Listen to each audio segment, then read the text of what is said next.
he spent 27 years in a prison cell barely larger than a walk-in closet, and walked out not with bitterness, but with forgiveness. Tonight, we travel through the entire life of Nelson Mandela, born under apartheid's shadow, rising as a voice of resistance, and transforming into the father of a nation. From dusty village roads to presidential halls, his story is one of quiet strength, long patience, and the kind of hope that survives even in the darkest places. Let's dim the lights and follow the slow steps of a man who waited decades to bring his people freedom. If stories of deep courage and soft resilience help calm your mind at night, you're in the right place. Dust. Subscribe now and hit the bell icon to join our gentle journey through the past. One voice, one moment, one breath at a time. Before we continue, I'd love to know, where are you listening from and what time is it for you right now? It's always amazing to see how far our quiet little stories are reaching.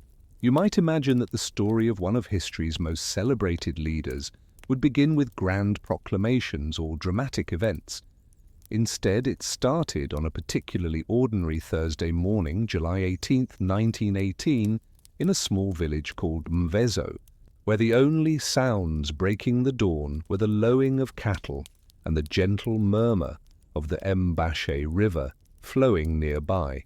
The baby born that morning into the Madiba clan would be named Rolihlahla, a name that, in the Xhosa language, means troublemaker. His parents, Nonkafi Nosekeni and Chief Nkosi Mpakanyiswa Gadla Mandela, could hardly have known how prophetic this choice would prove to be. The village of Mvezo in 1918 existed in a curious state of suspended time. The rondavels, traditional round huts with thatched roofs, dotted the landscape in clusters, their mud walls painted in earthy ochres that matched the rolling hills of the Eastern Cape.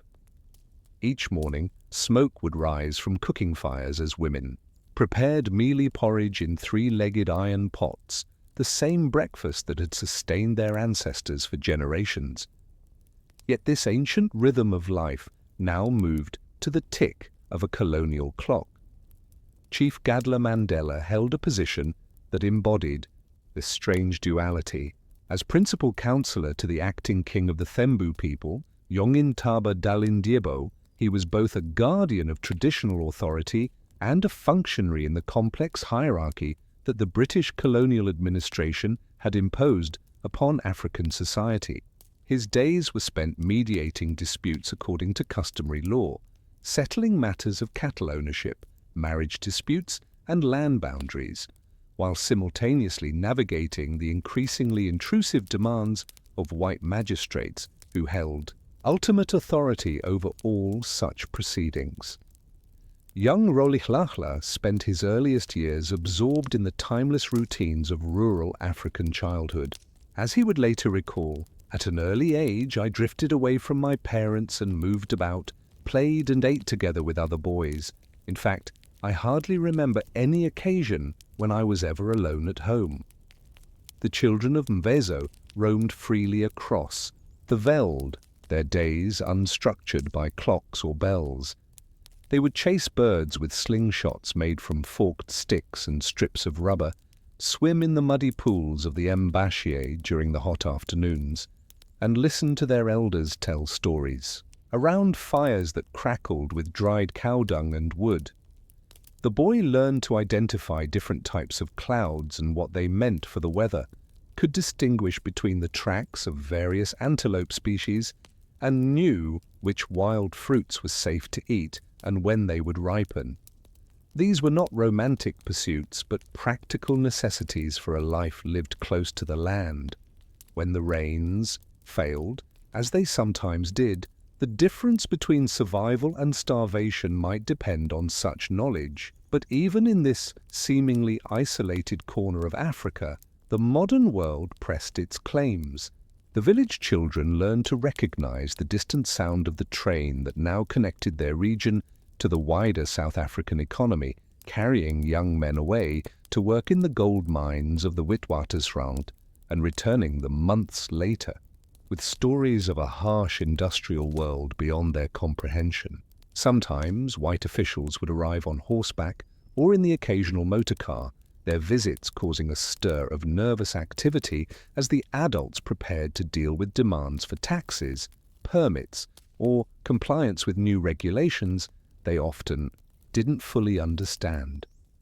When Rolihlahla was 7 years old, an event occurred that would profoundly shape his understanding of education and its power. A dispute arose between his father and the local white magistrate over a matter so mundane. It seems almost trivial, the ownership of a cow that had strayed across property boundaries. But Chief Gadla's refusal to appear when summoned by the magistrate was seen as an act of defiance that could not be tolerated. The magistrate stripped him of his position as a chief and his right to his ancestral lands. This wasn't merely a personal setback for the family, it was a lesson in the harsh realities of colonial power. The family was forced to move to the even smaller village of Kunu, where they lived in reduced circumstances. Where once they had been people of standing, now they were merely another African family struggling to maintain dignity in a system designed to diminish them. The young boy watched his proud father, once accustomed to being consulted on important matters, reduced to tending cattle and scratching out a living from a small plot of land. It was in Kunu that Rolihlahla encountered formal education for the first time. At the local Wesleyan mission school, he met Miss Mdingane, a teacher who would make a decision that seemed small but carried enormous symbolic weight. Following the custom of giving all African schoolchildren Christian names, she decided to call the boy Nelson. No record exists of why she chose this particular name, whether it was random selection, a reflection of her own education in British history, or simple convenience. But from that day forward, the boy who had been Rolihlahla in the traditional world of his family became Nelson in the world of colonial education. The mission school represented everything that was contradictory about colonial education. On one hand, it offered African children access to literacy and numeracy, tools that were becoming increasingly necessary for survival in the modern South Africa. On the other hand, it systematically denigrated African culture, languages, and traditional knowledge. The children were taught that their ancestors had been heathens living in darkness until the arrival of European civilization and Christianity brought them enlightenment. But what would this education mean for a boy caught between two worlds? Where would these lessons lead him, and how would the loss of his father's authority shape his understanding of power and justice? The answer to these questions began to emerge when tragedy struck the family in 1930. Chief Gadla Mandela died when his son was just 12 years old, leaving behind a widow and several children with uncertain prospects. But death in traditional African society was never merely a private family affair. It activated networks of kinship and obligation that stretched across clans and generations. In this case, the death of the disgraced chief brought an unexpected opportunity for his son. Jongintaba Dalindyebo, the regent of the Thembu people, had not forgotten his old counselor despite the unfortunate dispute that had ended his career. When word reached the great place at Mekakezweni that Gadla had died, the regent made a decision that would transform young Nelson's life. He would take the boy as his ward and raise him alongside his own children. This was both an act of loyalty to his former advisor and a recognition that the boy showed promise that should not be wasted. The move from the humble village of Kunu to the great place at Mekakezweni was like stepping into a different universe. The regent's compound was a sprawling complex of buildings that included traditional rondavels, European-style houses, offices, and meeting halls. There were gardens with vegetables and flowers, stables with horses, and fields where cattle grazed. Under the supervision of herdsmen, the place hummed with constant activity as people came and went, chiefs seeking advice, young men reporting for traditional service, elders arriving for consultations, and white officials conducting government business. For the first time in his life, Nelson witnessed the exercise of real power on a daily basis. He watched as the regent held court, listening patiently to disputes between various parties and rendering judgments that were accepted as final by all concerned. But he also observed the careful deference that even this powerful traditional ruler showed to white officials when they arrived with instructions from the government. It was a masterclass in the complexities of authority in colonial South Africa, where traditional power persisted but only within limits carefully circumscribed by white control. The regent treated Nelson as one of his own children, providing him with clothing, food, and educational opportunities that would have been impossible for his widowed mother to afford. Nelson was enrolled at Clarkbury Boarding Institution, a Methodist secondary school that was considered one of the finest educational institutions available to African students. The school's routine was strict and regimented.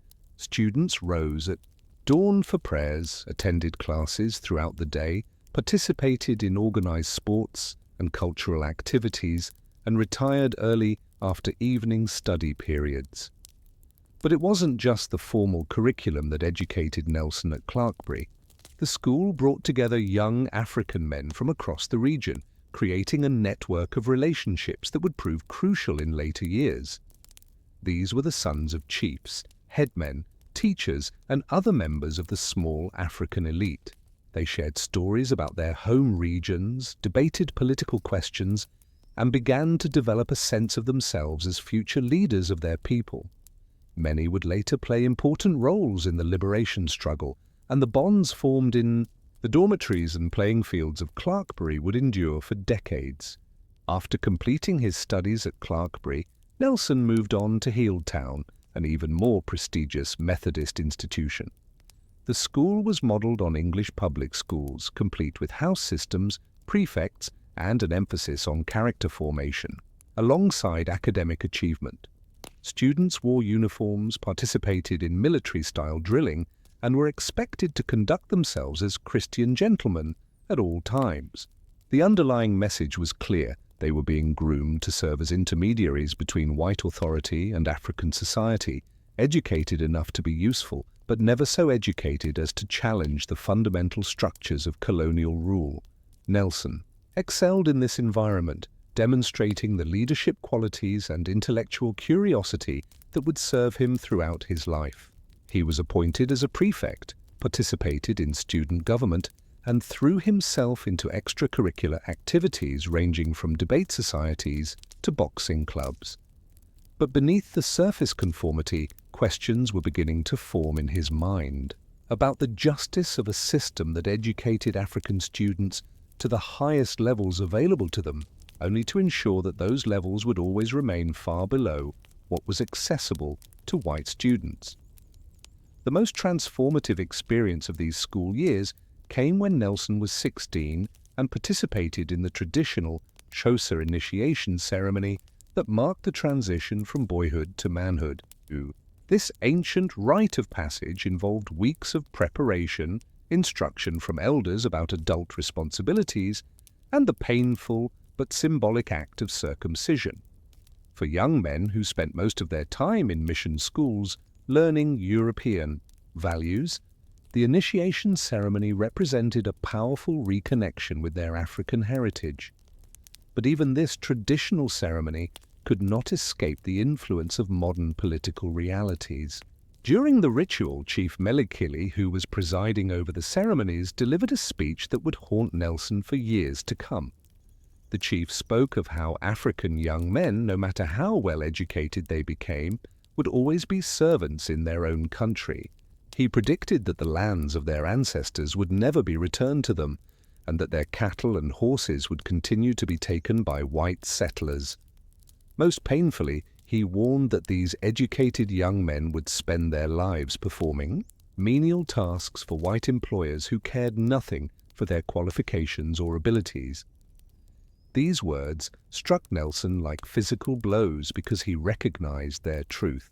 Around him were young men who had excelled in school, who had mastered European languages and customs, who had embraced Christianity and Western ways of thinking. Yet all of them knew that their futures were circumscribed by the color of their skin. They might become teachers in African schools, clerks in government offices, or interpreters for white officials, but they would never be allowed to compete on equal terms with white South Africans for the best positions in society.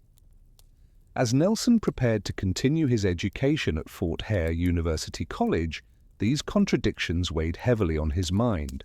He was grateful for the opportunities that the Regent had provided, but he was beginning to understand that education alone would not be enough to change the fundamental injustices of South African society. The question that would shape the next phase of his life was whether he would accept the limitations that society had placed on him, or whether he would find ways to challenge them. But what kind of challenges awaited him at Fort Hare?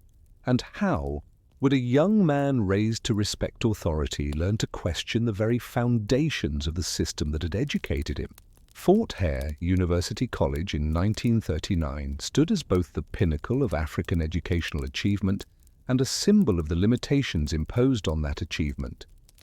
Founded in 1916 by Scottish missionaries, it was often called the Oxford and Cambridge of Africa, a comparison that revealed both the pride that Africans took in the institution and the colonial mindset that could only understand African excellence in European terms. The campus, with its ivy-covered stone buildings and manicured lawns, deliberately evoked the atmosphere of a British university, complete with formal dining halls, academic gowns, and elaborate ceremonies. For Nelson, arriving at Fort Hare represented the culmination of years of careful preparation and the fulfillment of the Regent's ambitious plans for his education. The student body was tiny by modern standards, fewer than 150 students in total, but it represented the cream of African intellectual talent from across southern and eastern Africa. Future presidents, prime ministers, cabinet ministers, and liberation leaders sat together in lecture halls, debated in dormitory rooms, and formed friendships that would reshape the political landscape of the continent.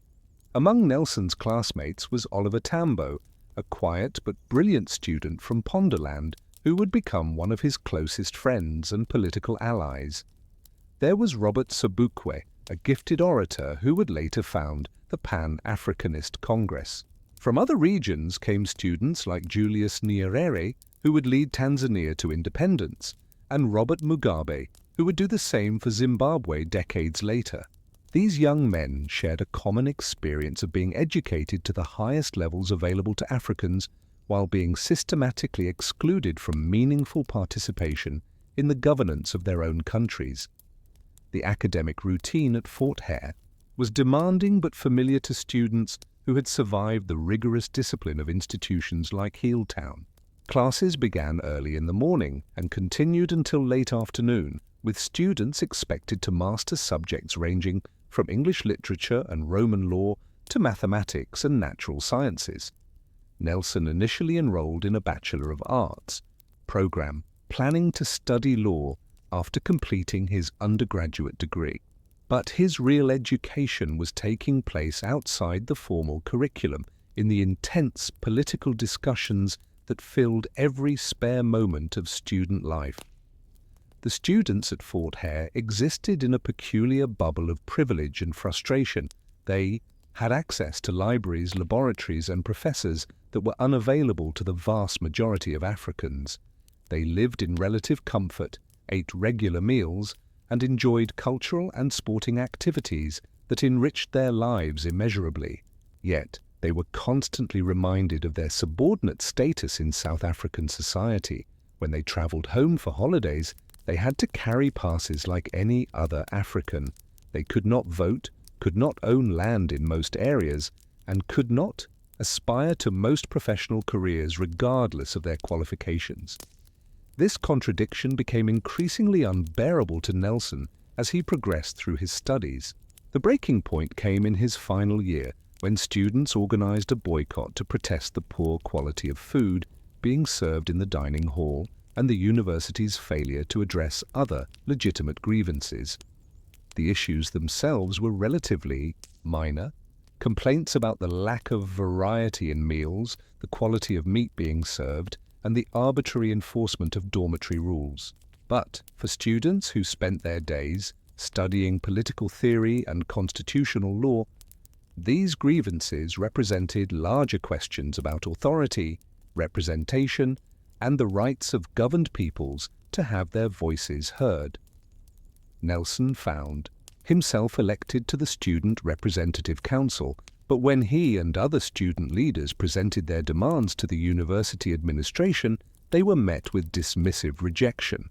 The principal and his staff made it clear that they regarded the students as children who should be grateful for what they were given rather than citizens with legitimate rights to petition for redress of grievances.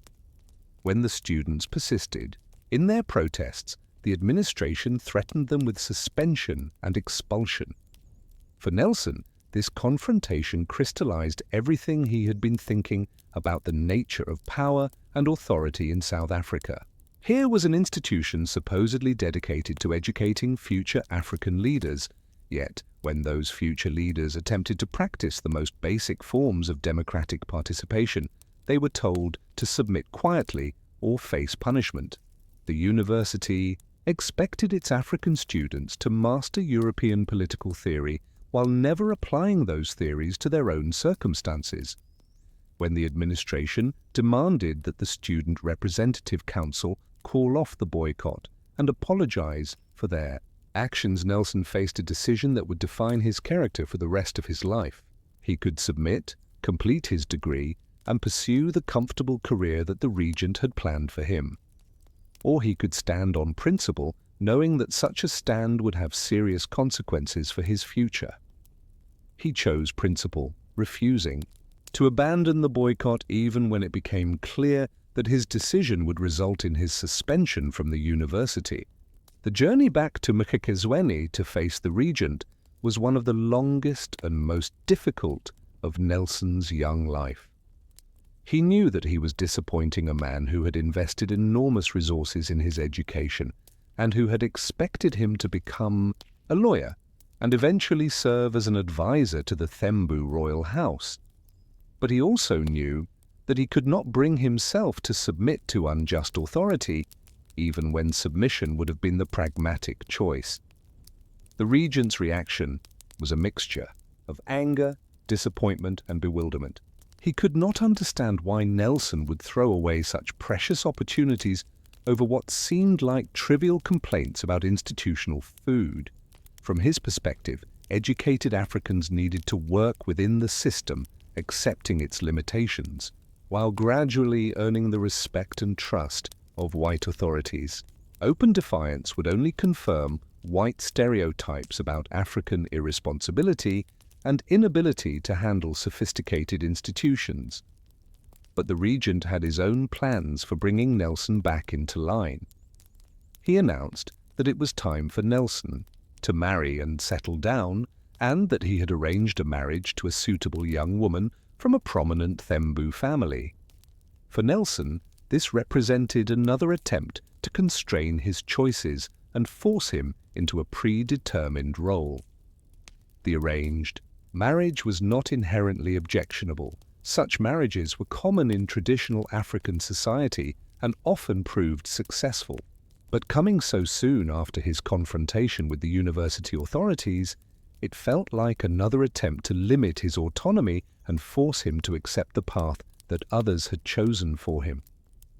The crisis came to a head when Nelson and the regent's son, Justice, decided to flee to Johannesburg rather than submit to marriages they had not chosen. It was a decision that would permanently alter the course of Nelson's life, cutting him off from the rural world that had shaped him and launching him into the urban industrial society that was rapidly transforming South Africa. As their train pulled away from the small rural station near Mqhekezweni, Nelson watched the familiar landscape of his childhood disappear into the distance, wondering what kind of future awaited him in the sprawling, dangerous, and exciting metropolis of Johannesburg. What he could not have known was that his real education was just beginning, and that the lessons he would learn in the city would prove far more challenging and transformative than anything he had encountered in the IA mission schools and the royal court of the regent. The first thing that struck Nelson Mandela about Johannesburg in 1941 was the sheer overwhelming noise of it all. Having spent his entire life in the rural quiet of the Transkei, where the loudest sounds were typically the lowing of cattle or the distant whistle of a train, he found himself surrounded by the constant din of urban industrial life. Mine shaft headgears dominated the skyline, their mechanical rhythms punctuating days and nights as thousands of tons of gold-bearing ore were hauled up from the depths of the earth. Motor cars, still a rarity in the rural areas, filled the streets with their engines and horns, competing for space with horse-drawn carts, bicycles, and the endless streams of African workers walking to and from their jobs. But perhaps more striking than the noise was the rigid geography of racial segregation that organized every aspect of life in the city. Johannesburg in the 1940s was a place where a black man's movement through urban space was carefully controlled and constantly monitored. Nelson quickly learned that he needed to carry a pass at all times, a document that specified where he was allowed to be, when he was allowed to be there, and for what purpose. Without this pass, or with a pass that didn't contain the proper stamps and endorsements, he could be arrested, fined, or sent back to the rural areas at any time. His first job was as a mine security guard at Crown Mines, one of the massive gold mining operations that formed the economic backbone of South Africa. The work was tedious and poorly paid, involving long shifts checking the passes of African workers as they entered and left the mine property. But it provided Nelson with his first sustained exposure to the lives of ordinary working Africans, who had been drawn to the city by economic necessity. These men came from across southern Africa, from the rural areas of South Africa itself, but also from Lesotho, Swaziland, Mozambique, and other neighboring territories. They lived in crowded hostels, sent most of their wages home to their families, and endured dangerous working conditions underground for the chance to earn cash wages in a largely subsistence economy. What struck Nelson most about these men was their quiet dignity in the face of circumstances that would have broken many others.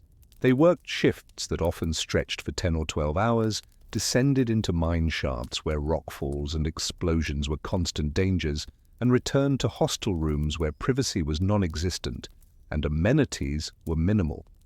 Yet they maintained strong bonds of friendship and mutual support, shared food and resources when someone fell ill or lost wages, and never seemed to lose their basic humanity despite the dehumanizing nature of the industrial system that employed them.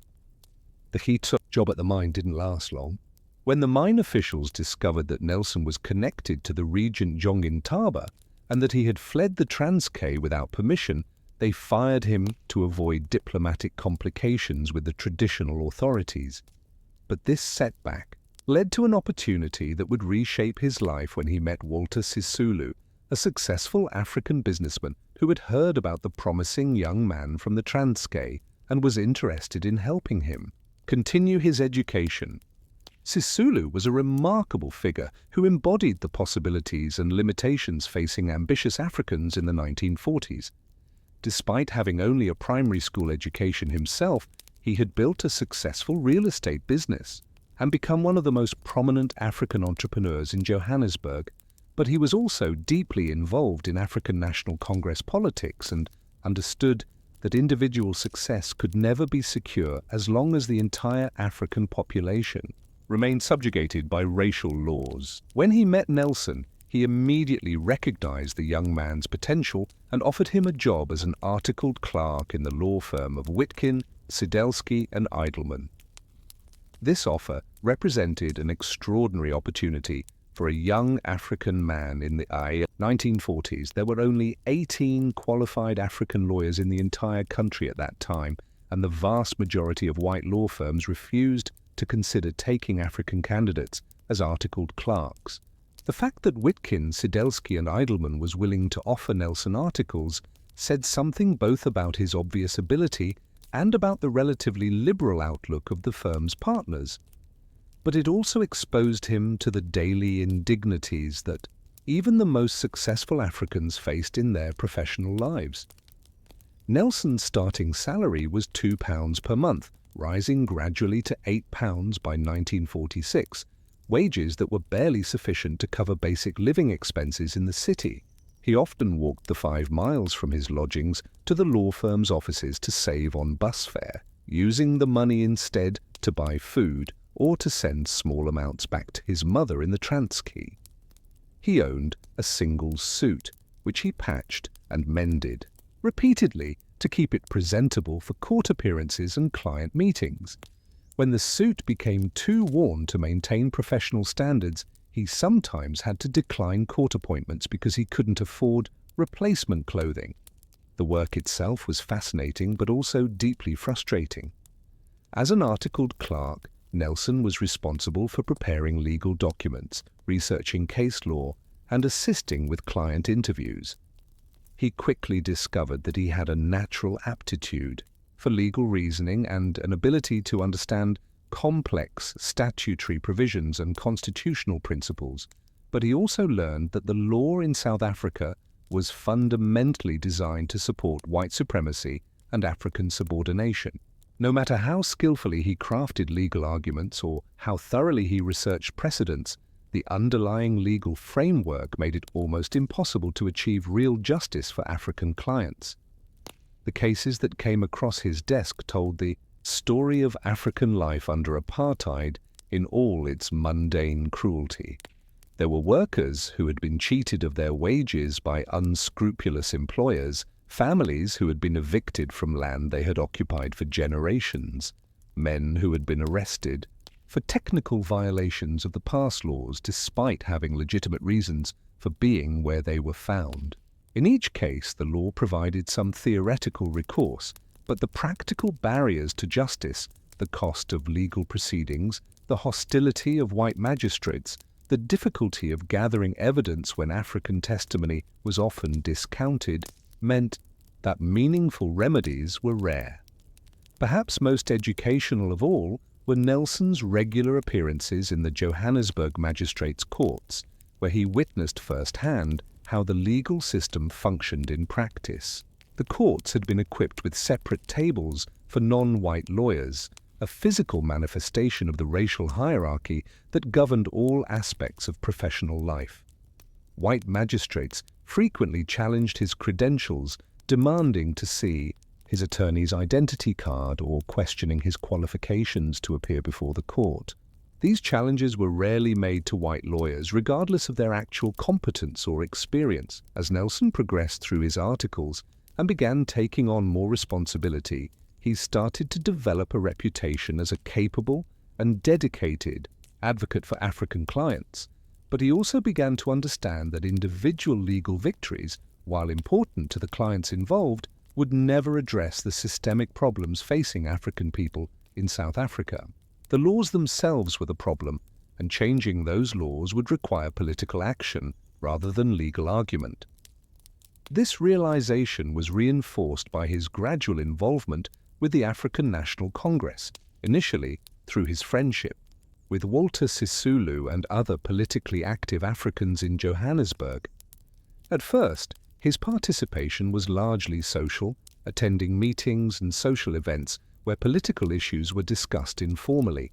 But as he learned more about the ANC's history and goals, he began to see how legal work and political activism might complement each other in the struggle for African rights. But how far was he prepared to go in challenging a system that had provided him with education and professional opportunities, and what would be the consequences of choosing political activism over the comfortable career path that seemed to lie ahead of him?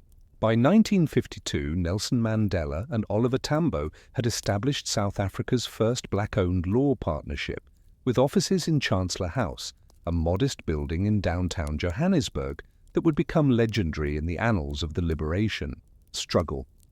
The brass nameplate reading Mandela and Tambo attorneys represented more than just a business venture. It was a quiet declaration of independence from the racial hierarchies that governed professional life in South Africa. But the daily realities of running this practice would teach both partners more about the nature of apartheid oppression than all their years of political theory and activist organizing combined. Their office hours ran from 8 a.m. to 5 p.m., but the partners quickly discovered that their workday began long before they reached their offices and continued long after they officially closed. Each morning, Nelson would drive his two-tone green Oldsmobile, which he called his colossal Oldsmobile, with characteristic humor, from his home in Orlando Township to the city center, navigating not just the physical distance, but the legal and social barriers that separated African residential areas from white commercial districts. He dressed carefully for these daily journeys, wearing the double-breasted brass-button jackets made by his tailor, Alfred Kahn, because he understood that his appearance would be scrutinized by police, court officials, and white colleagues, who were looking for any excuse to question his professional credentials. The demand for their services was overwhelming from the very beginning. As Mandela later recalled, from the beginning, Mandela and Tambo were besieged by clients. We were not the only African lawyers in South Africa, but we were the only firm of African lawyers. The hallways, stairs, and small waiting room were typically packed with people seeking legal assistance, many of whom had traveled long distances and could barely afford the modest fees the firm charged. The partners employed a secretary, Zubelda Patel, and later added Ruth Mompati as a legal secretary, but the volume of work consistently exceeded their capacity to handle it. The cases that filled their dockets were a catalogue of the daily injustices that apartheid inflicted on ordinary people. Past law violations represented a significant portion of their practice, men arrested for being in the wrong place at the wrong time, or for carrying passes that lacked the proper endorsements, or for being unable to produce their passes when demanded by police. Each case required careful preparation because magistrates were notoriously unsympathetic to African defendants, and even technical defenses that would succeed automatically for white defendants required extensive documentation and persuasive argument when raised on behalf of Africans. Property disputes formed another major category of their work, often involving families who had occupied land for generations but lacked formal title deeds that white courts would recognize. The partners developed expertise in navigating the complex web of traditional law, colonial land legislation, and apartheid-era property restrictions that governed African land rights. These cases were particularly heartbreaking because they often involved elderly people facing eviction from homes where they had lived their entire lives, forced to move to overcrowded resettlement areas where basic services were minimal and employment opportunities non-existent. The firm also handled numerous cases arising from the increasingly restrictive apartheid legislation of the 1950s. The Suppression of Communism Act, the Group Areas Act, the Population Registration Act, and dozens of other statutes created a labyrinthine legal framework that criminalized many aspects of ordinary African life. A person could be prosecuted for living in the wrong area, working in the wrong job, traveling without permission, or associating with people of different racial classifications. The partners spent countless hours studying these laws, looking for loopholes and inconsistencies that might provide relief for their clients, but they gradually realized that the entire system was designed to be comprehensively oppressive rather than accidentally flawed. The daily routine at Chancellor House reflected both the professional aspirations of the partners and the political realities they couldn't escape. Nelson typically focused on court appearances, while Oliver handled more of the administrative and financial aspects of the practice. They would often leave the office together around midday for lunch, frequently going out for curry at one of the Indian restaurants that served as informal meeting places for politically active professionals of all racial backgrounds. But when they returned from lunch, they typically found new crowds of clients waiting for them, each with urgent legal problems that required immediate attention. The success of the firm created its own challenges. While the partners were proud of providing high-quality legal services to African clients who had previously been poorly served by the legal profession, they were also acutely aware that individual legal victories did nothing to address the fundamental injustices of the apartheid system. They could defend a man against past law charges and secure his acquittal, but they couldn't change the past laws themselves. They could help a family retain their property rights in a particular case, but they couldn't prevent the government from declaring their entire community a white area and forcing everyone to relocate. This tension between professional success and political frustration was exacerbated by Nelson's increasing involvement in African National Congress activities. During the 1950s, he played a prominent role in organizing the Defiance Campaign, a massive civil disobedience movement that challenged apartheid laws through coordinated acts of non-violent resistance. The campaign involved thousands of volunteers who deliberately violated apartheid regulations, entering facilities reserved for whites, traveling without passes, staying out after curfew, and then submitting to arrest to demonstrate the injustice of the laws they were protesting. The government's response to the Defiance Campaign was swift and severe. Nelson and other ANC leaders were arrested and charged under the Suppression of Communism Act, facing potential imprisonment and the loss of their professional licenses. The trial that followed was both a professional disaster and a political education. The Transvaal Law Society threatened to strike Nelson's name from the roll of attorneys, arguing that his political activities made him unfit to practice law. The irony was not lost on him. He was being threatened with disbarment for challenging laws that the legal profession itself acknowledged were unjust, but which they insisted should be changed through proper channels rather than civil disobedience. The experience of defending himself and other activists in court, while simultaneously trying to maintain his legal practice, created an impossible tension. During the day, he would appear before magistrates as a defense attorney, arguing technical points of law and procedure on behalf of clients. In the evening, he would attend political meetings where the same magistrates and the entire legal system were denounced as instruments of racial oppression. The contradiction became particularly acute when he had to argue for the strict application of legal procedures that he was simultaneously working to undermine through political action. The partners were forced to close the Chancellor House office in 1960 when a devastating fire destroyed the building, but by then the political situation had deteriorated so dramatically that maintaining a normal legal practice had become almost impossible anyway. The Sharpeville massacre in March 1960, where police opened fire on peaceful protesters, killing 69 people and wounding 180 others, marked a turning point in South African politics. The government declared a state of emergency, banned the ANC and other political organizations, and arrested thousands of activists, including Nelson. During the months he spent in detention without trial, Nelson had ample time to reflect on the limitations of legal resistance to an illegal system. The apartheid government had demonstrated that it was prepared to use any level of violence necessary to maintain white supremacy, and that it would not be constrained by constitutional principles, legal precedents, or international opinion. The careful legal arguments that he had spent years perfecting seemed suddenly irrelevant in the face of naked state power wielded without any pretense of legal justification. When he was finally released from detention, Nelson faced a choice that would define the rest of his life.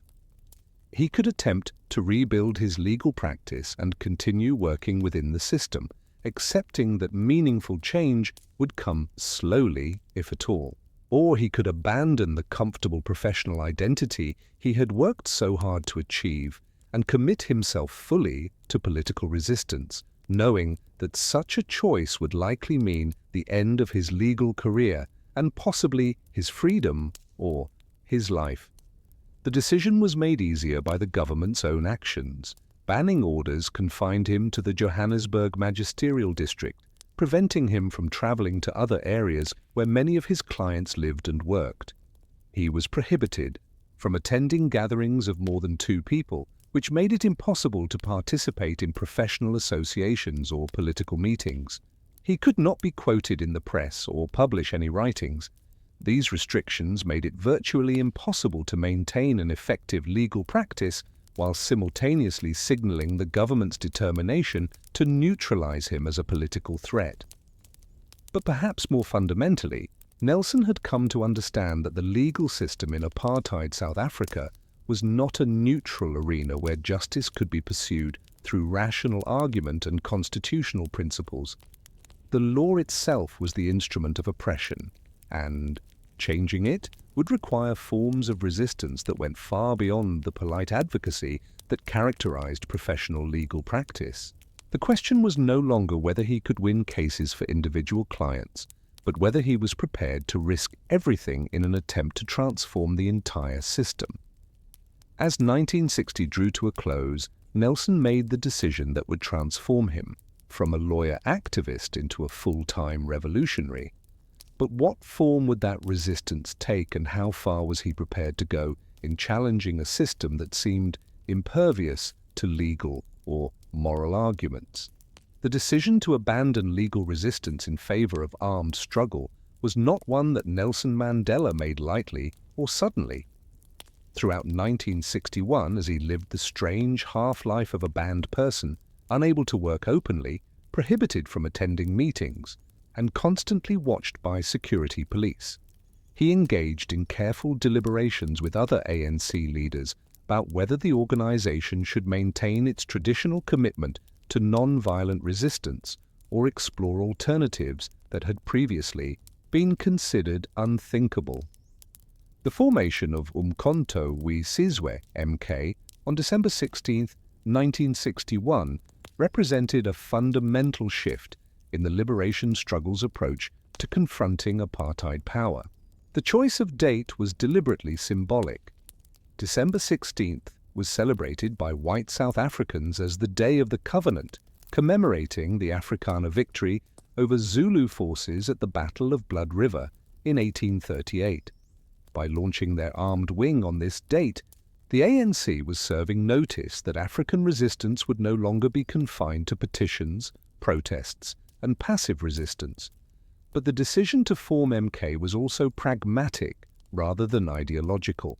As Mandela later explained in court, we had either to accept inferiority or fight against it by violence. We chose to defy the law.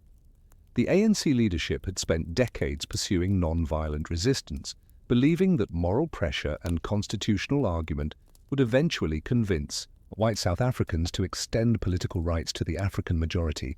The Sharpeville massacre and the government's subsequent crackdown had demonstrated conclusively that the apartheid regime would respond to peaceful protest with lethal force while simultaneously making such protest illegal. Nelson was appointed as MK's first commander-in-chief, a position that required him to master skills that had not been part of his legal education. He needed to learn about explosives, weapons, military tactics, and underground organization. More fundamentally, he had to transform himself psychologically from someone who had spent his entire adult life working within legal frameworks into someone prepared to operate outside the law entirely. This transition was complicated by his deep respect for legal principles and constitutional government, values that had been reinforced by years of legal education and practice. The early operations of MK were carefully designed to minimize loss of life while maximizing symbolic impact and economic disruption. Between 1961 and 1963, the organization carried out more than 190 acts of sabotage, targeting government buildings, power installations, transportation infrastructure, and other facilities that supported the apartheid system. The attacks were typically conducted at night when buildings were empty, and elaborate precautions were taken to avoid civilian casualties. When explosions did occur during daylight hours, warnings were often telephoned to authorities to allow for evacuations. This restrained approach to armed resistance reflected both practical and moral considerations. Practically, MK lacked the weapons, training, and popular support necessary to conduct a full-scale guerrilla war against the well-equipped South African security forces. The organization's arsenal consisted mainly of homemade explosives and a handful of weapons that had been acquired through various informal channels. Most of the early MK operatives were political activists rather than trained soldiers, and their knowledge of military tactics was largely theoretical. Morally, the ANC leadership remained committed to avoiding the kind of racial violence that might destabilize South African society permanently. Nelson and his colleagues understood that they would eventually need to govern a multiracial society, and they were determined not to create cycles of revenge and counter-revenge that would make peaceful coexistence impossible. The decision to focus on sabotage rather than guerrilla warfare was intended to demonstrate the ANC's capacity for armed resistance while keeping open the possibility of a negotiated settlement. But operating as an underground commander required Nelson to live a double life that was both exciting and exhausting. By day, he maintained the outward appearance of a band lawyer trying to rebuild his practice within the severe constraints imposed by his restrictions. He met with clients, prepared legal documents, and attended court hearings when his movements were not specifically prohibited. By night, he moved through Johannesburg's townships and suburbs, meeting with MK operatives, planning sabotage operations, and coordinating with other underground networks. The practical challenges of underground life were immense. Communication had to be conducted through coded messages and dead drops rather than direct contact. Meetings had to be arranged in remote locations at unusual times to avoid security. Police surveillance. Travel required false documents and elaborate deceptions to evade roadblocks and checkpoints. Even routine activities like buying supplies or renting vehicles became complicated exercises in tradecraft designed to avoid creating patterns that security forces might detect. Nelson's legal training proved unexpectedly useful in this underground environment. His understanding of evidence and procedure helped him anticipate how security forces would investigate MK operations and what kinds of precautions were necessary to avoid detection. His knowledge of constitutional law and criminal procedure provided insights into the government's legal powers and limitations that informed MK's operational planning. Most importantly, his experience cross-examining witnesses and analyzing testimony made him acutely aware of how small inconsistencies in cover stories could lead to exposure and arrest. The international dimension of the struggle also required Nelson to develop new skills and relationships. In 1962, he undertook a dangerous journey to Algeria, Nigeria, Tunisia, and Ethiopia to seek international support for MK and arrange military training for South African volunteers. The trip was both a diplomatic mission and a personal education in the realities of post-colonial African politics. He met with leaders who had successfully conducted liberation struggles against European colonial powers and studied their tactics, strategies, and organizational methods. But the international journey also exposed him to surveillance and increased the risks of his underground activities. When he returned to South Africa in July 1962, he was arrested within weeks, apparently, as a result of information provided by a CIA operative who had been monitoring his movements. The arrest marked the beginning of the end of his career as an underground commander and the start of what would become 27 years of imprisonment.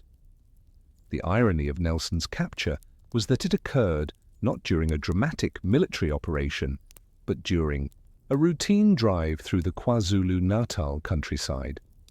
He was traveling with a theatre director named Cecil Williams, apparently returning from meetings in Cape Town, when their car was stopped at a roadblock near Howick.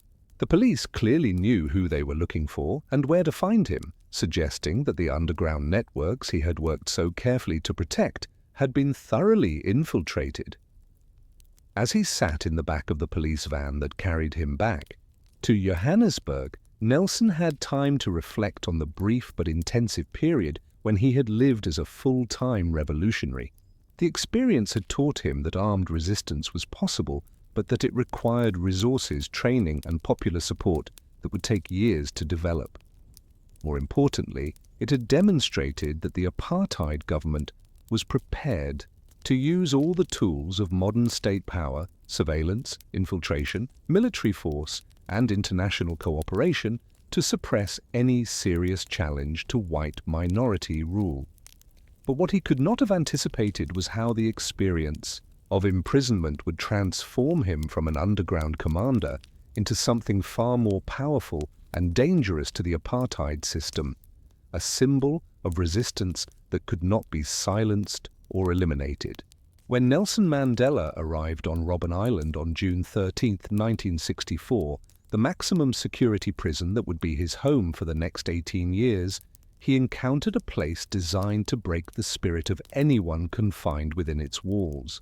The island itself, a wind-swept outcrop of rock 7 miles from Cape Town Harbour, had served various functions over the centuries.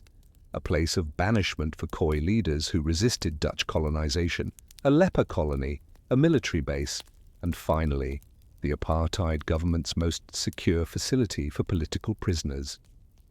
The boat journey from Cape Town to the island took about an hour, but for prisoners making that trip, it represented a passage into a world deliberately cut off from normal human society. As the prison launch approached the island's small harbour, new arrivals could see the stark institutional buildings spread across the landscape, long, low structures built from local stone that seemed to emerge from the rocky ground itself. There were no trees, no gardens, no decorative elements of any kind. Everything about the island's appearance communicated the same message. This was a place where human life was reduced to its most basic elements. Nelson was assigned to cell number 5 in B section, a space measuring 7 feet by 8 feet that would contain virtually his entire world for nearly 2 decades. The cell contained a sleeping mat, a bucket for a toilet, and a small table and stool. Light came from a single bulb controlled by the guards and a small barred window that looked out onto the central courtyard. The walls were painted in regulation institutional green, a color chosen apparently for its psychological effects rather than any aesthetic considerations. The daily routine on Robben Island was designed to be both monotonous and exhausting. Prisoners were awakened at 5:30 a.m. and required to clean their cells immediately. Breakfast at 6 a.m. consisted of corn porridge, a thin, watery mixture that provided minimal nutrition and even less satisfaction. The porridge was served in metal bowls that prisoners were required to clean themselves using seawater when fresh water was not available. After breakfast came the daily work assignments that would occupy the next 8 to 10 hours. For most of his time on Robben Island, Nelson was assigned to the lime quarry, where prisoners spent their days breaking rocks with hammers and pickaxes under the harsh South African sun. The work served no apparent economic purpose. The limestone extracted from the quarry was not used for any construction projects and was simply moved from one pile to another in an endless cycle of meaningless labor. The real purpose was to break down the prisoners physically and psychologically, to reduce men who had been political leaders to the level of mindless laborers performing tasks that a machine could have accomplished more efficiently. The limestone, dust that filled the air during quarry work, created serious health problems for many prisoners. The fine particles irritated eyes, lungs, and skin, causing infections and respiratory problems that would plague many former Robben Island prisoners for the rest of their lives. Nelson himself suffered permanent damage to his tear ducts from the lime dust, problems that would require medical treatment for decades after his release. But requesting medical attention for work-related injuries was often seen by guards as malingering, and prisoners who complained too frequently about health problems might find their conditions made even worse.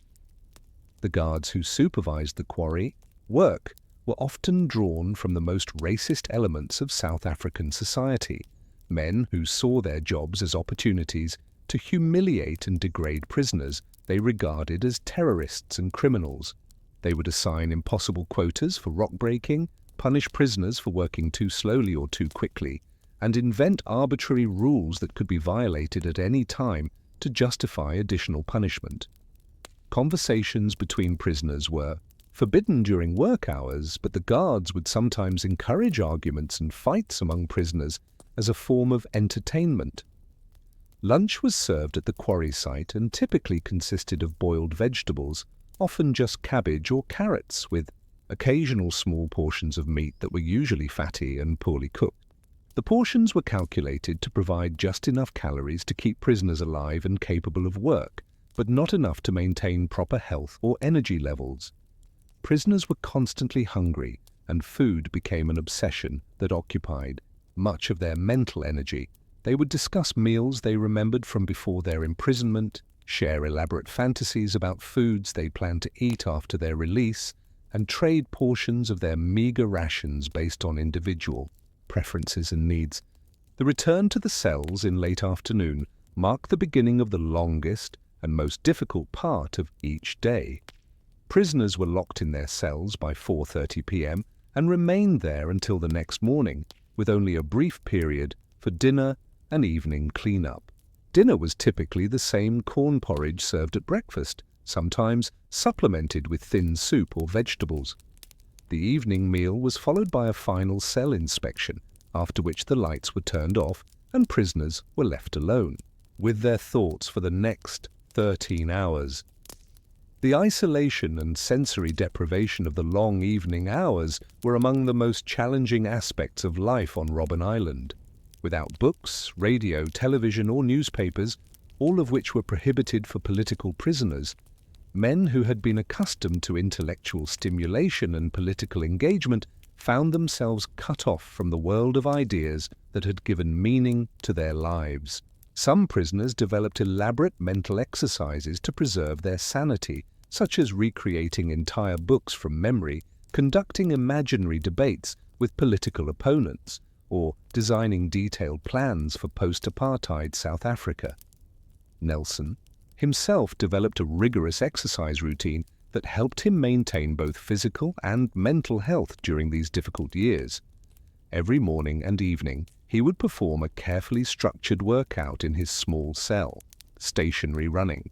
In place, 100 finger push-ups, 200 sit-ups, and various stretching exercises.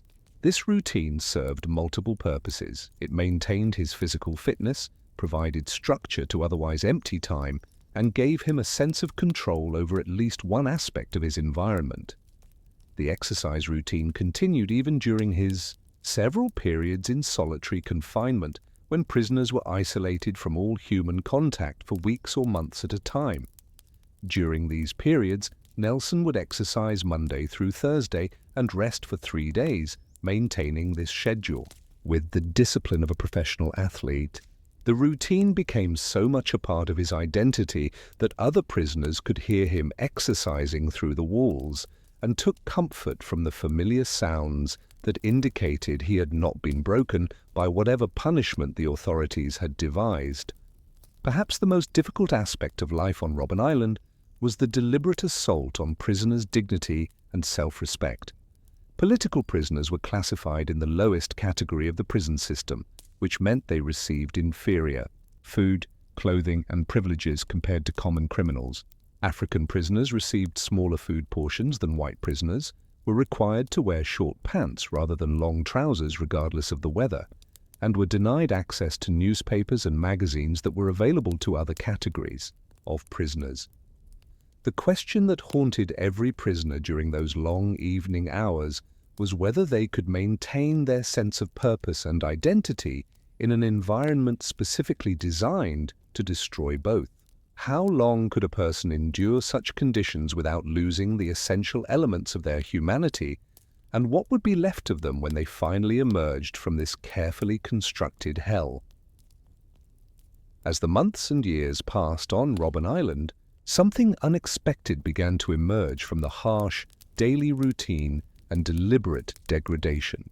The political prisoners confined there, representing the leadership of virtually every liberation organization in South Africa, began to transform their prison into what would later be called Robben Island University, an informal but highly sophisticated center of political education and intellectual development that would profoundly influence the post-apartheid leadership of the country. The transformation began slowly and almost accidentally. During the brief periods when conversation was permitted, usually during meals or while walking between work sites, prisoners would naturally discuss political and theoretical questions. These discussions were technically prohibited by prison regulations, but guards could not monitor every conversation, and prisoners developed elaborate systems of communication that allowed for sustained intellectual exchange. Nelson found himself in the unusual position of being both student and teacher in this informal university. His legal education and experience gave him expertise in constitutional law and political theory that was valuable to other prisoners, many of whom had been activists without formal education in these areas. At the same time, he learned from comrades who brought different perspectives and experiences to bear on questions of strategy and tactics that would be crucial for the eventual liberation struggle. The educational activities took many forms, adapted to the constraints and opportunities of prison life. During work breaks at the lime quarry, prisoners would organize what they called seminars, discussions of political and historical topics that were disguised as casual conversations about work or personal matters. If guards approached, the conversation would seamlessly shift to innocuous topics, then resume its serious content once the danger had passed. The most sustained educational exchanges took place during the long evening hours when prisoners were locked in their cells. They developed an ingenious communication system using subtle knocking codes, whispered conversations through cracks in walls, and messages written on toilet paper that could be passed from cell to cell. These messages allowed for detailed discussions of complex topics that could continue over weeks or months, with prisoners contributing different perspectives and information to collective understanding of important issues. One of the most important subjects of study was languages. Many of the prisoners were fluent in English and Afrikaans but had limited knowledge of other African languages spoken by their comrades. Language learning became both a practical necessity for communication and a symbolic assertion of African identity in an environment designed to strip prisoners of their cultural connections. Nelson himself worked to improve his knowledge of Afrikaans, understanding that he would need to communicate effectively with white South Africans in any future political settlement. The curriculum of Robben Island University was remarkably sophisticated and comprehensive. Prisoners studied world history, focusing particularly on liberation movements in other countries and the strategies they had used to achieve independence. They analyzed economic theories, debating different approaches to post-apartheid development and the role of foreign investment in a liberated South Africa. They studied constitutional law and comparative government, preparing themselves for the complex negotiations that would be necessary to create a democratic political system. Perhaps most importantly, they engaged in sustained discussions about the nature of post-apartheid society and the challenges of governing a multiracial democracy. These conversations were not abstract academic exercises, but practical preparation for responsibilities that many of them would eventually assume. Questions about land redistribution, economic policy, education reform, and racial reconciliation were debated with the intensity and sophistication of a graduate seminar, but with the added urgency that came from knowing that these were not theoretical issues, but practical problems they would have to solve. The educational activities were not limited to political and economic topics. Prisoners organized courses in literacy and basic education for comrades who had not had access to formal schooling. They taught each other practical skills, accounting, carpentry, gardening, that might be useful after release. They shared knowledge about health and nutrition, crucial information for men whose physical well-being was constantly threatened by poor diet and harsh working conditions. Books became precious commodities that were acquired through various ingenious methods and shared carefully among prisoners. Study materials were sometimes smuggled in by sympathetic visitors, hidden in clothing or personal items that were not carefully searched. Prisoners who were allowed to study for formal qualifications through correspondence courses would share their textbooks and course materials with others. Even newspapers, when they were occasionally available, were read and reread until they fell apart, with every article analyzed for its political implications and significance. The process of obtaining permission to study for formal qualifications was itself a form of resistance and negotiation. Prison authorities were generally reluctant to allow political prisoners access to education, seeing it as a privilege that should be denied to men they regarded as terrorists. But persistent applications and appeals, often supported by lawyers and human rights organizations, gradually created opportunities for some prisoners to pursue university degrees through correspondence courses. Nelson himself was eventually allowed to complete his Bachelor of Laws degree through the University of South Africa, a process that took several years and required him to study in his cell using candles or weak electric light. The experience of writing legal essays and preparing for examinations while living in conditions designed to prevent intellectual activity was both challenging and therapeutic. It provided structure to his days and a sense of progress and achievement that was otherwise difficult to find in the monotonous prison routine. But perhaps the most valuable education that took place on Robben Island was in the realm of character and temperament. The extreme conditions of prison life revealed the true nature of individuals in ways that normal political activity could not. Men who had seemed strong and principled in the outside world sometimes broke under the pressure of imprisonment, while others revealed reserves of courage and integrity that surprised even their closest comrades. These observations would prove crucial when it came time to select leaders for the transition to democracy. Nelson's own character was profoundly shaped by these years of forced introspection and mutual dependence. He learned patience on a level that would have been impossible to achieve in the hurried world of political activism. He developed an ability to see long-term strategic goals clearly while remaining flexible about tactical approaches. Most importantly, he learned to understand and work with people whose personalities and perspectives were very different from his own, a skill that would prove essential in the complex negotiations that lay ahead.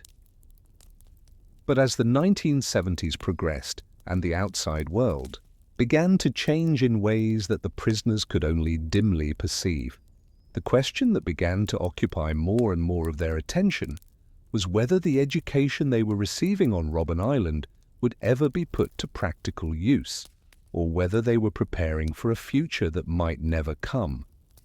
By the late 1970s, Nelson Mandela had been on Robben Island for more than a decade, but the world outside the prison was changing in ways that would gradually transform both his circumstances and his symbolic importance to the anti-apartheid struggle.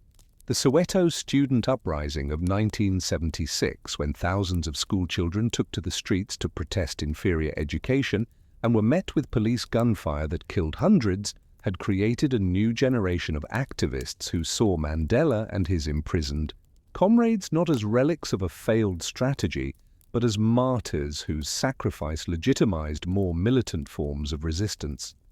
The international anti-apartheid movement was also gaining momentum, with governments, corporations, and civil society organizations around the world implementing boycotts, divestment campaigns, and other forms of pressure designed to force the South African government to change its policies. But increasingly, these international supporters focused their demands not just on ending apartheid, but on releasing Nelson Mandela specifically, transforming him from one political prisoner among many into the singular symbol of South African resistance. This transformation in Mandela's symbolic status created new challenges for the prison authorities, who found themselves guarding not just a convicted terrorist, but an international icon whose treatment was monitored by human rights organizations, foreign governments, and journalists around the world. The crude brutalities that had characterized the early years on Robben Island became increasingly difficult to maintain as prison conditions themselves became a subject of international scrutiny. The changes began gradually and were often barely perceptible to the prisoners themselves. Food portions increased slightly, medical care became more readily available, and some of the most abusive guards were transferred to other facilities. Prisoners were eventually allowed to receive newspapers and magazines, though these were heavily censored and often arrived weeks or months after publication. Most significantly, the absolute prohibition on political discussion was relaxed, allowing for more open conversations about current events and political developments. These improvements in conditions were not the result of humanitarian concerns on the part of the apartheid government, but rather a recognition that maintaining the harshest possible conditions for high-profile political prisoners was becoming a liability in the international arena. The government was under increasing pressure from Western allies who needed to justify their continued economic and diplomatic relationships with South Africa to domestic constituencies that were increasingly opposed to apartheid. But the most significant change in Mandela's circumstances came in 1982, when he and several other senior ANC leaders were transferred from Robben Island to Pollsmoor Prison in Cape Town. The official reason given for the transfer was overcrowding on the island, but many observers believed that the government was beginning to explore the possibility of using these prisoners as intermediaries in potential negotiations with the banned ANC. Pollsmoor Prison represented a dramatic improvement in living conditions compared to Robben Island. The prisoners were housed together in a large communal cell rather than being isolated in individual cells. They had access to better food, medical care, and recreational facilities. Most importantly, they were closer to Cape Town, which made it easier for lawyers, family members, and eventually government officials to visit them. The change in environment also meant a change in daily routine. Instead of the grinding physical labor of the lime quarry, the Pollsmoor prisoners were assigned to lighter duties, such as gardening and maintenance work. Mandela himself developed a passion for gardening that would remain with him for the rest of his life, spending hours tending vegetables and flowers in a small plot that the prison authorities allowed him to cultivate. The garden became both a source of fresh food and a form of therapy, providing him with a sense of nurturing and growth that contrasted sharply with the destructive environment of the quarry. But the most significant aspect of the Pollsmoor years was the beginning of secret contacts between Mandela and government officials who were exploring the possibility of a negotiated settlement to the South African conflict. These contacts began informally with prison officials and security police, officers engaging Mandela in conversations about political topics that would have been forbidden on Robben Island. The conversations were initially tentative and indirect, but they gradually became more substantive as both sides began to explore whether there was any basis for serious negotiations. The process was complicated by the fact that Mandela remained a banned person whose political statements could not be quoted in the press and whose ability to communicate with the external ANC leadership was severely limited. Any negotiations he engaged in would necessarily be preliminary and subject to ratification by the organization's external leadership, but the government seemed increasingly interested in testing whether the imprisoned ANC leaders might be more moderate and pragmatic than their colleagues in exile on.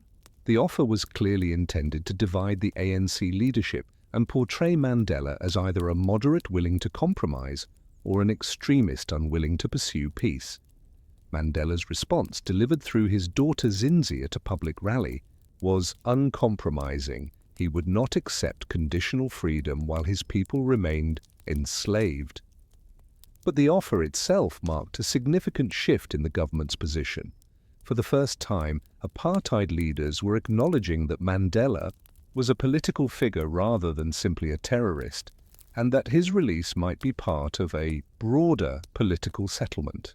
The rejection of the conditional offer paradoxically strengthened Mandela's position by demonstrating that he could not be bought or manipulated, while keeping open the possibility of future negotiations under different terms.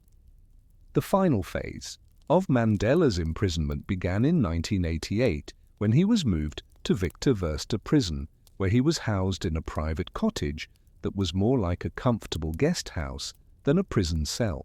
The cottage had multiple rooms, a kitchen, a garden, and even a swimming pool. Prison warders were replaced by a small security detail that functioned more like bodyguards than guards, and Mandela was allowed to receive visitors and make telephone calls with minimal restrictions. The dramatic improvement in his living conditions reflected the government's recognition that serious negotiations were inevitable and that Mandela would need to be treated as a negotiating partner rather than a prisoner. The cottage also provided a secure and private location where government officials could meet with him without attracting the attention that would result from visits to a conventional prison facility. During this period, Mandela engaged in extensive discussions with government ministers, intelligence officials, and eventually with President F.W. de Klerk himself. These conversations covered not just the terms of his release, but the broader framework for a transition to democracy, including questions about the timing of elections, the protection of minority rights, and the role of international mediation in the negotiation process. But even as these negotiations proceeded, the fundamental question remained unresolved. Would the apartheid government actually be willing to surrender power to a black majority government, or were these discussions simply another attempt to buy time and international legitimacy while maintaining white control through other means? The answer would come only when the prison gates finally opened and the real negotiations began. February 11, 1990 dawned bright and clear in Cape Town, with the kind of crisp winter sunshine that makes the city one of the most beautiful in the world. But for millions of South Africans gathered around television sets and radios, the weather was irrelevant compared to the historic moment they were about to witness.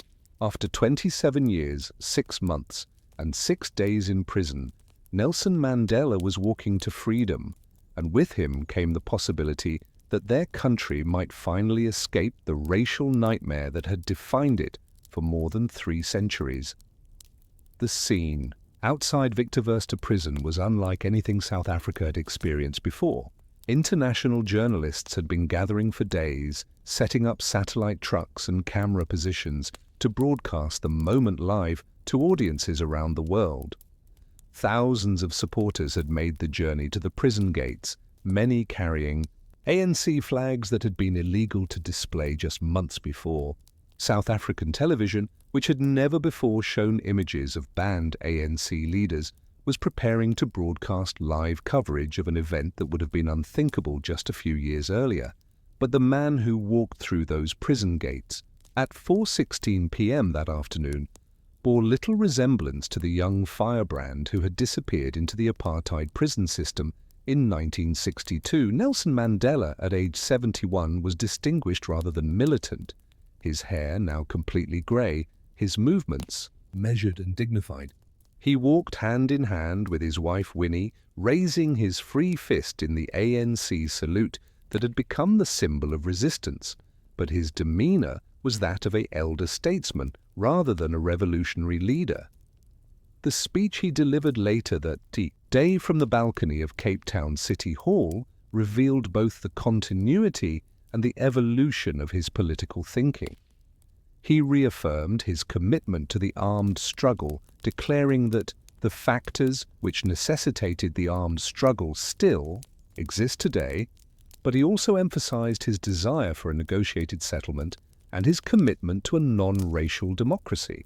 The speech was carefully crafted to reassure different constituencies, maintaining credibility with ANC militants while signaling moderation to white South Africans and international observers. But even as the world celebrated his release, Mandela understood that his freedom was only the beginning of an even more challenging phase of the struggle.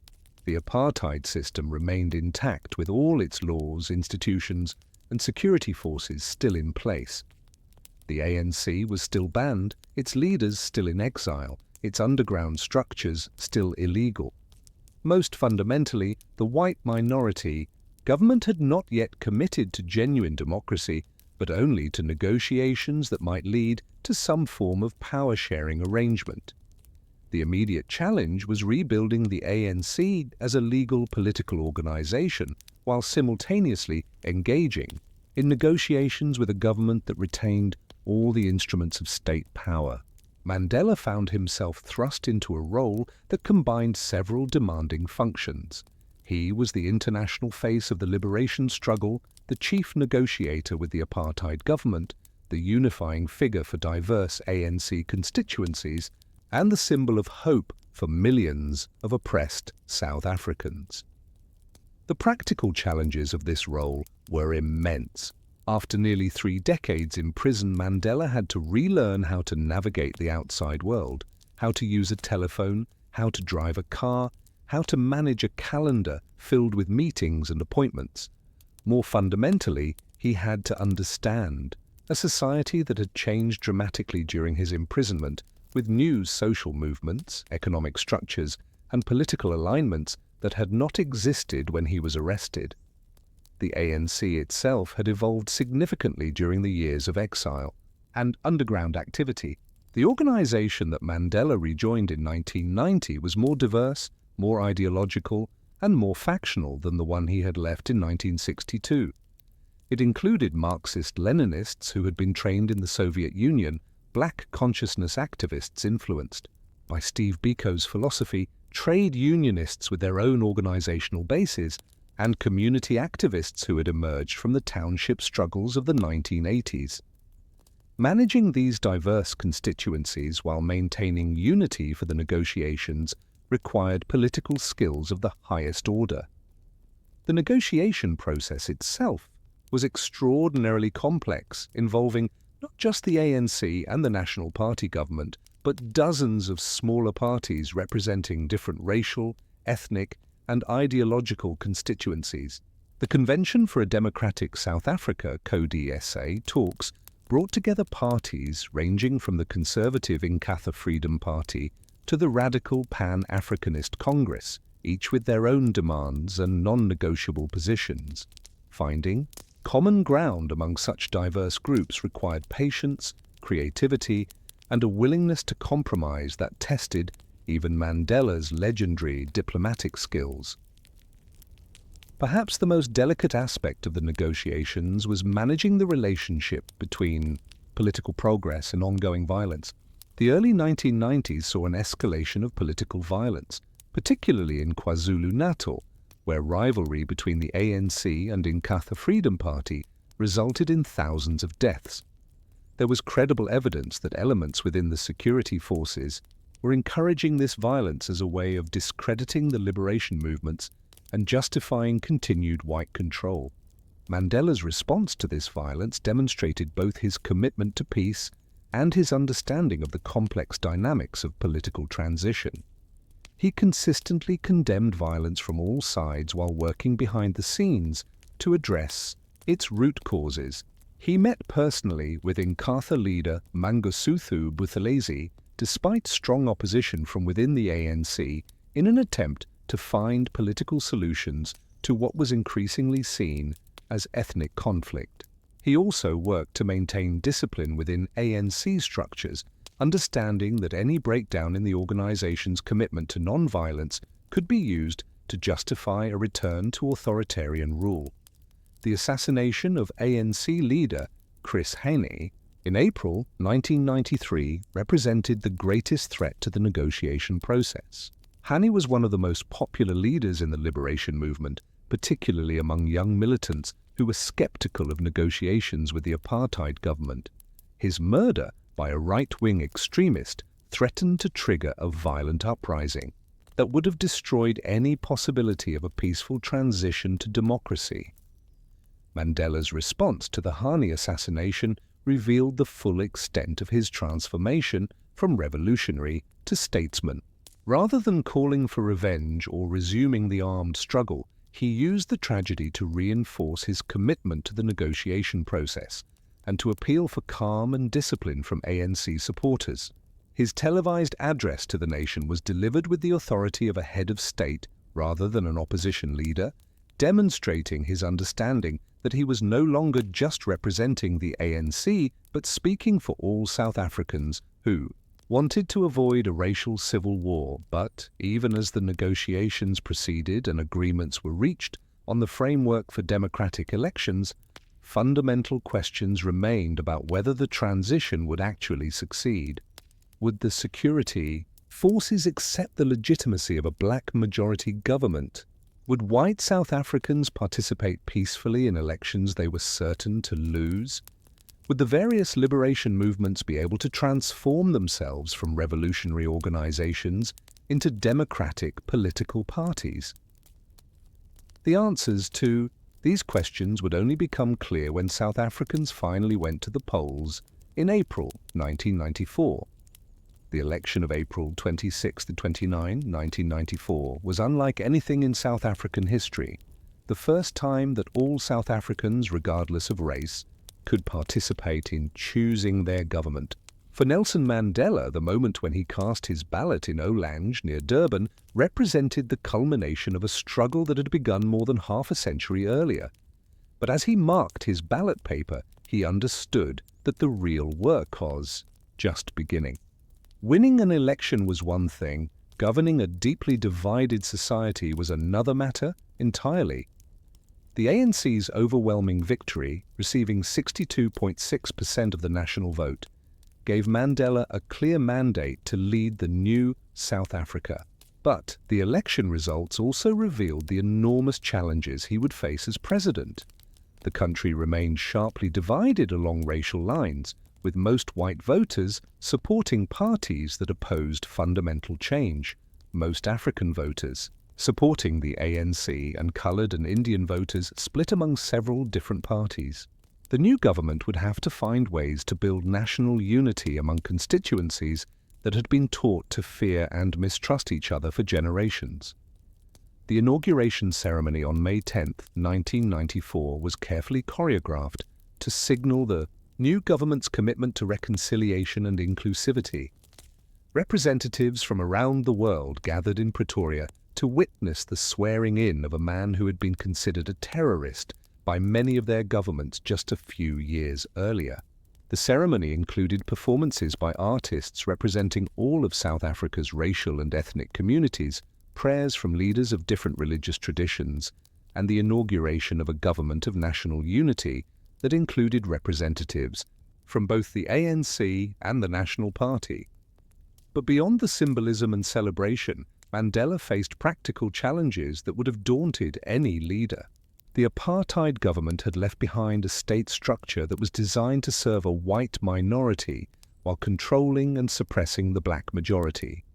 The civil service was dominated by whites and colored South Africans who had little experience serving African communities. The security forces included many officers who had spent their careers fighting against the liberation movements and who viewed the new government with suspicion or hostility. The economy remained largely in white hands, with massive inequalities in income, wealth, and access to basic services. Perhaps most challenging of all, Mandela had to govern in partnership with F.W. de Klerk, the former apartheid president who now served as one of two deputy presidents in the government of national unity. The relationship between the two men was cordial in public but often tense in private, as they disagreed about the pace of transformation and the extent to which apartheid-era officials should be held accountable for past abuses. Managing this partnership while maintaining ANC unity and credibility required diplomatic skills that few politicians possess. The daily routine of the presidency provided constant reminders of the contradictions and challenges facing the new South Africa. Mandela would begin each day with briefings from security officials who had previously been responsible for hunting him and his comrades. He would meet with business leaders who had profited from apartheid while discussing policies to address the needs of workers and communities that had been systematically exploited. He would receive foreign dignitaries in presidential palaces that had been built to showcase white supremacy while representing a country committed to racial equality.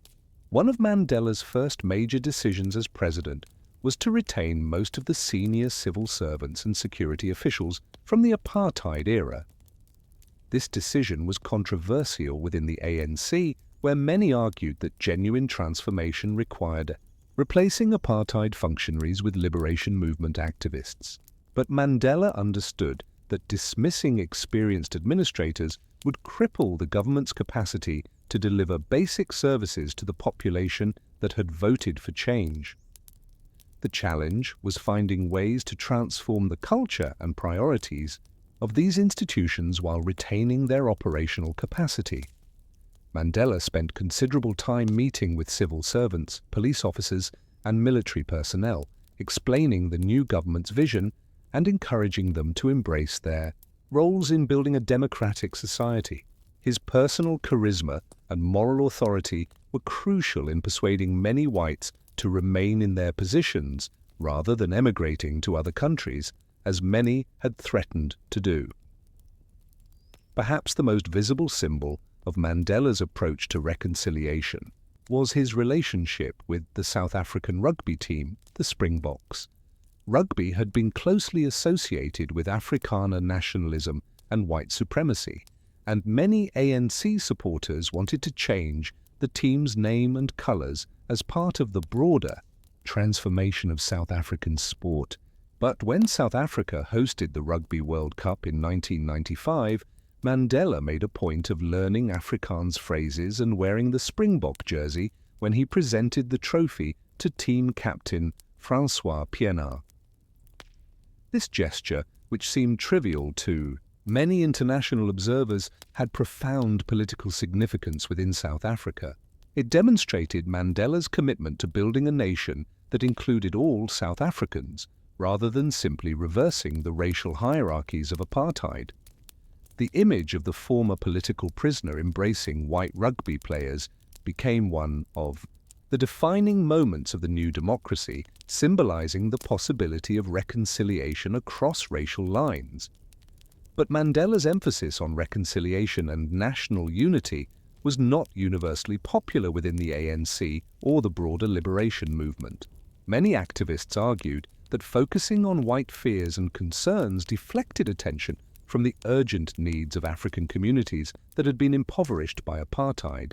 They pointed to persistent inequalities in education, healthcare, housing, and employment as evidence that reconciliation without redistribution was meaningless for the majority of South Africans.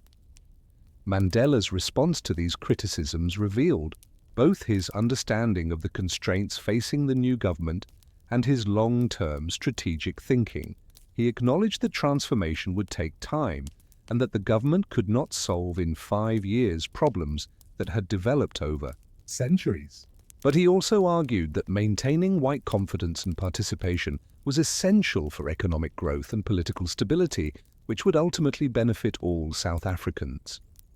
The Truth and Reconciliation Commission, established under Archbishop Desmond Tutu's leadership, embodied Mandela's approach to dealing with the legacy of apartheid.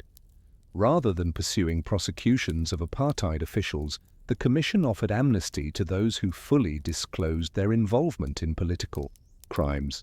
The process was controversial, with critics arguing that it favored perpetrators over victims, but Mandela saw it as necessary for preventing the kind of revenge cycles that had plagued other post-conflict societies. By the time Mandela announced that he would not seek a second term as president, he had succeeded in establishing South Africa as a stable democracy with strong institutions and a culture of constitutional governance. But he had also acknowledged that many of the fundamental problems facing South African society, poverty, inequality, unemployment, and racial tensions, remained largely unresolved.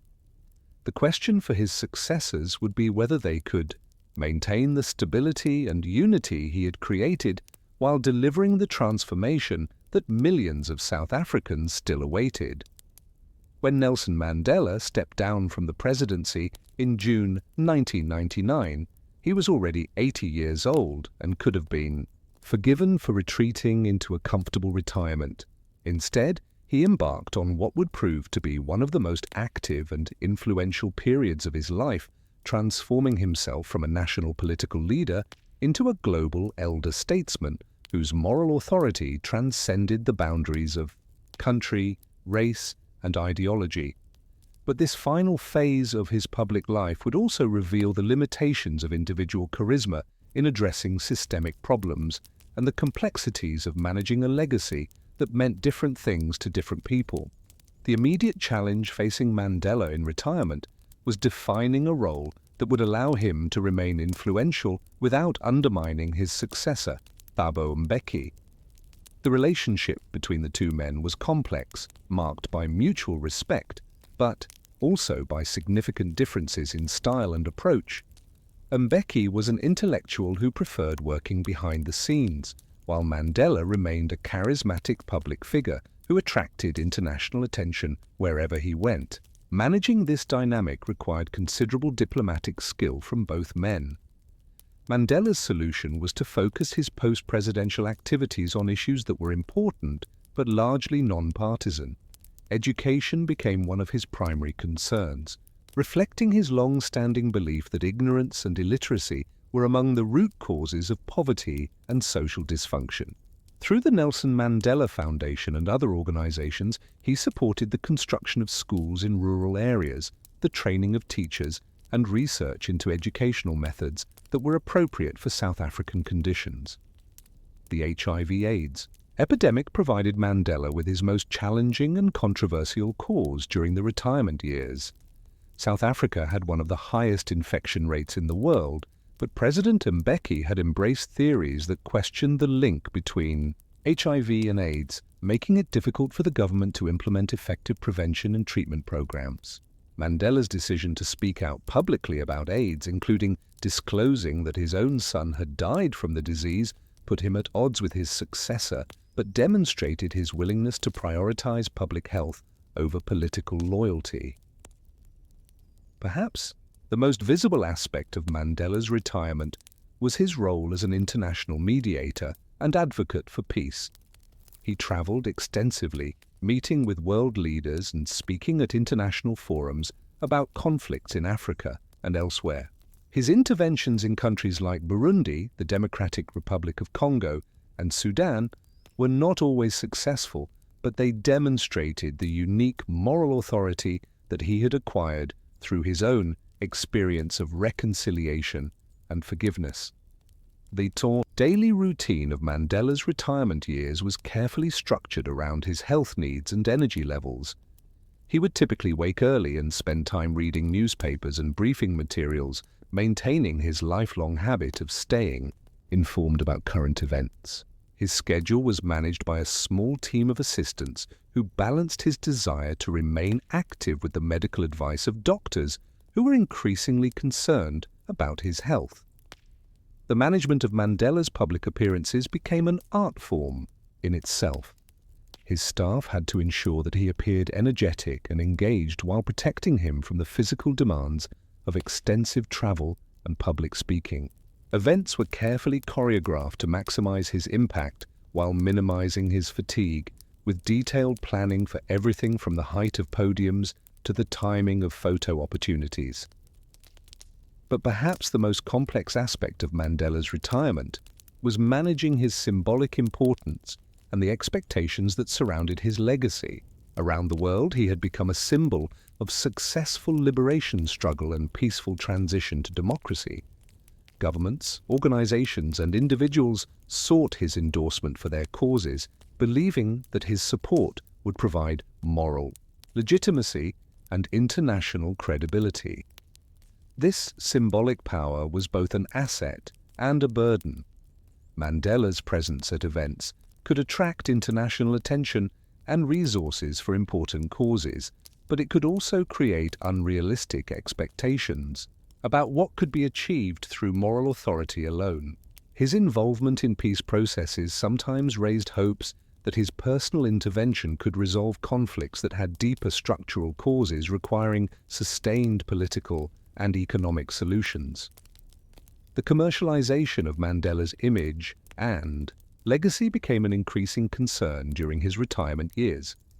Companies and organizations around the world sought to associate themselves with his brand, sometimes in ways that trivialized his political message or exploited his moral authority for commercial purposes. Managing these relationships required constant vigilance to protect the integrity of his legacy, while allowing for legitimate commemorative and educational activities.